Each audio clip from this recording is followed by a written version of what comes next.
విధులలో చేరి 6 నెలలు పూర్తయిన సీహెచ్ఓలను రెగ్యులర్ చేయాలని సీహెచ్ఓలు ప్రభుత్వాన్ని డిమాండ్ చేశారు. ఏలూరు జిల్లా కలెక్టరేట్ వద్ద జిల్లా స్థాయిలో సీహెచ్ఓలు చేస్తున్న ధర్నాలు శుక్రవారం 12వ రోజుకు చేరుకున్నాయి.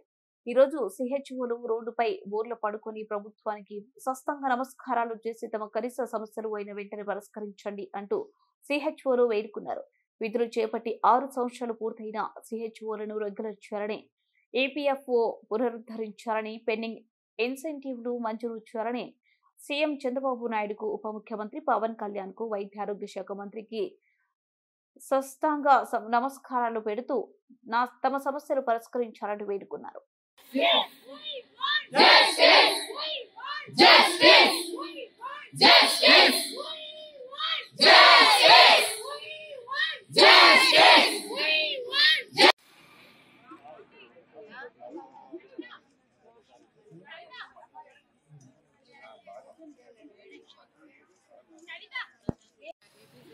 అసోసియేషన్ జిల్లా ప్రెసిడెంట్ అండి. సో ఇవాళ మా సెమ్మె 12వ రోజు చేరిందండి. 12వ రోజు చేరినా కానీ ప్రభుత్వం దగ్గర నుంచి మాకు ఎటువంటి ఆన్సర్ రాలేదండి. మాకు ఎటువంటి చర్చలకి కూడా పిలవలేదు. సో ఇది చాలా బాధాకరమైన విషయం అండి. చాలా మంది ఆడబిడ్డలో ఉన్నామండి. 70% అబోవ్ చాలా మంది లేడీసే ఉన్నారండి. చిన్న చిన్న పిల్లలు ఉన్న వాళ్ళు ఉన్నారు.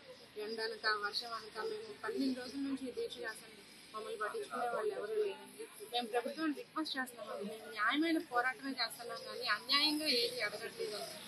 మేము చేసే పనికి మాకు తగ్గ శాలరీ అడుగుతున్నామండి. మేము 6 సంవత్సరాలు అయిందండి ఇందులో జాయిన్ అయిన చాలా మంది ఉన్నారండి. 6 సంవత్సరాలు అయిన వాళ్ళందరినీ పర్మనెంట్ చేయడానికి సెంట్రల్ గైడ్లైన్స్ ఉన్నాయి. వాళ్ళని పర్మనెంట్ చేయమని మేము రిక్వెస్ట్ చేస్తున్నామండి. అట్లాగే మాకు గత 6 నెలలుగా ఇన్సెంటివ్స్ అన్ని పెండింగ్లో ఉన్నాయండి. అవన్నీ కూడా క్లియర్ చేయమంటున్నాము. సో అట్లాగే మాకు ఏదైతే శాలరీ అని ఇన్సెంటివ్ అని కల్పిస్తున్నారు అట్లా కాకుండా ఒక ఫిక్స్డ్ అమౌంట్గా మాకు పే చేయాలని మేము రాష్ట్ర ప్రభుత్వాన్ని రిక్వెస్ట్ చేసుకుంటున్నామండి.